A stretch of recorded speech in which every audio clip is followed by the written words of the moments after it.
Folks, the Fed will be meeting on September 17th and will decide whether to keep interest rates the same or lower them. And if they do lower them, will it be by a quarter point or a jumbo half point? Well, unless you're an economist or someone very savvy on how the rate change reverberates through the economy, I'm here to give you a simple to understand version of events. My name is Robert J. Bailey, CPA, and this channel is dedicated to teaching you how to keep more money in your pocket where it belongs. Now first, let's make no mistake about it. Federal Chairman Jerome Powell in no way, shape, or form wants to lower the interest rate. The Fed is trying to get the inflation rate down to 2%. Right now, depending on who you listen to, the inflation rate is 2.8% all the way up to 3.1%. Chairman Powell feels that lowering the interest rate will further fuel inflation higher when his goal is to lower it by almost 1%. But now the big but. But the jobs reports have been so dismal that it appears his hand is forced.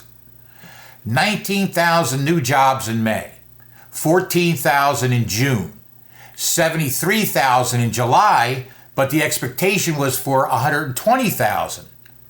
And now 22,000 new jobs in August. Folks, these numbers aren't just bad, they're dismal.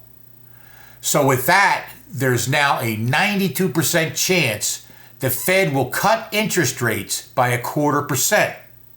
And within that 92% chance, there's a full 5% chance for a jumbo half-point cut.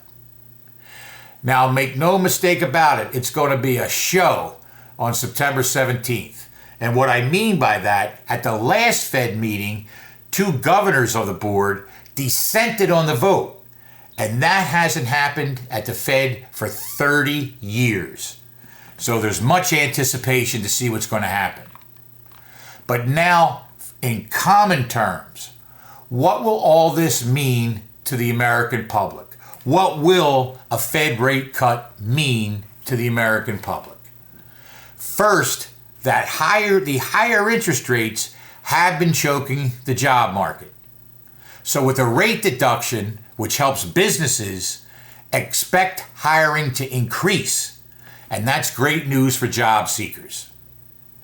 Next, expect mortgage companies right now to decrease borrowing rates because they're already factoring in a rate decrease at the September 17th Fed meeting. So if you're planning to get a mortgage in the next week or so, lock in that rate, as when the Fed does decrease the rate and jobs increase, so will the Treasury rate yield, which will then usually result in higher mortgage interest rates.